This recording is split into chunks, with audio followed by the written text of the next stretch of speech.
నమస్తే అండి. కొన్ని సంవత్సరాలైన తర్వాత మందార మొక్కకు పువ్వులు పూయకుండా మనకు అలాగ ఆగిపోతాయి కదండి. అలా కాళ్ళలాగా అయితే ఉండిపోయి ఈ ఆకులు అవి కూడా డెడ్ అయిపోయి ఈ కాడలు కూడా ఇలాగ ఎండిపోయి చూడండి. మనం ఇచ్చిన లిక్విడ్ ఫెర్టిలైజర్స్ అన్నీ కూడా దీనికి తీసుకోకుండా ఎన్ని సంవత్సరాలనే ఇలా ఉండిపోతాయండి. దీనికి ట్రీట్మెంట్ మనం ఇది మొక్కకి ఇలా పట్టించుకుంటాయండి. వేర్లవిని ఈ వేర్లవి బిగిసిపోవడం వల్ల ఈ లోపల మనం ఇచ్చేవేవి కూడా దీనికి వెళ్ళనివ్వవు. ఈ రూట్ సిస్టమ్ అయితే బాగోదు. మనం అప్పుడు ఈ వర్షాలు పడేటప్పుడే ఈ మొక్కని బయటికి తీసి ఈ రూట్స్ అవి కట్ చేసి, కొన్ని రూట్స్ ఉంటాయి కదండి, అడుగున ఉన్న రూట్స్ మీకు చూపిస్తానండి. అవి అడుగున పట్టేసి ఉంటాయి.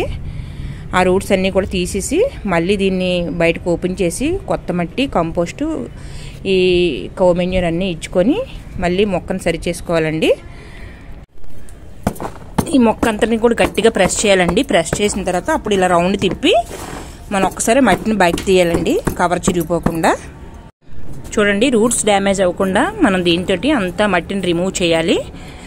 మొత్తం ఈ అడుగు భాగం అంతా కూడా ఎక్స్ట్రా రూట్స్ అయితే కట్ చేసేసుకొని మళ్ళీ రీపోర్ట్ చేసుకోవాలి. ఇది ఎలా రీపోర్ట్ చేసుకోవాలో నేను చూపిస్తానండి.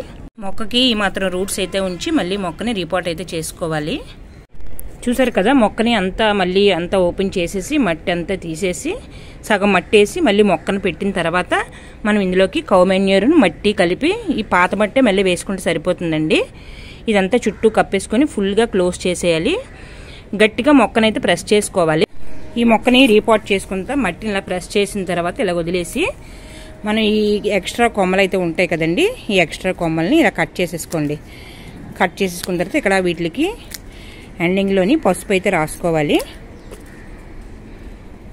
ఇప్పుడు మనకి బాగా చిగుర్లు అవి వచ్చి మళ్ళీ పువ్వులు అయితే పోస్తాయండి. వర్షాల కాలం కాబట్టి మనం మొక్క అంతటి కూడా ఇలాగా కట్ చేసేసుకోవాలి. కొమ్మలన్నీ కూడా దగ్గరికి చూడండి. కొమ్మలు అవి కూడా ఇలా కట్ చేసి పక్కన పడేసుకోవాలి. ఇక్కడ 2 లీటర్స్ వాటర్ అయితే తీసుకొని 2 స్పూన్లు ఎప్సమ్ సాల్ట్ అయితే వేసుకొని మనం బాగా మిక్స్ చేసుకోవాలి. మిక్స్ చేసుకున్న తర్వాత ఈ మొక్క బాగా నీళ్ళు అది ములిగే వరకు వేర్లన్నీ కూడా ఫుల్గా తడాలండి. తడిచిన తర్వాత దీన్ని ఒక నీడలోని ఒక వారం రోజుల పాటు ఉంచండి. అన్ని కొమ్మలు కట్ చేసి మొత్తం మొక్కను రీపోర్ట్ చేసాం కాబట్టి ఈ మొక్క డ్యామేజ్ అవ్వకుండా, చనిపోకుండా, మనకి డైరెక్ట్గా ఎండలో పెట్టకుండా ఒక 1 వీక్ ఒక పక్కన పెట్టేసేయండి. మళ్ళీ మొక్క రీగ్రోత్ అయ్యి మళ్ళీ మంచి పువ్వులు అయి పోస్తాయండి. ఎప్సమ్ సాల్ట్ ఎప్పుడైనా మొక్క రీపోర్ట్ చేసేటప్పుడు కంపల్సరీగా వేసుకోవాలండి. మట్టిలో వేసుకున్నా పర్వాలేదు, లేదా వాటర్లో మనం డైల్యూట్ చేసి వేసుకున్నా పర్వాలేదు. వాటర్లో డైల్యూట్ చేసి వేసుకున్నాం అనుకోండి, మనకు వెంటనే రిజల్ట్ అయితే ఉంటుంది. ఈ కొమ్మలు అవి కట్ చేసుకున్నాం కదా, ఈ ప్లేస్లోని ఈ పసుపు అయితే రాయండి.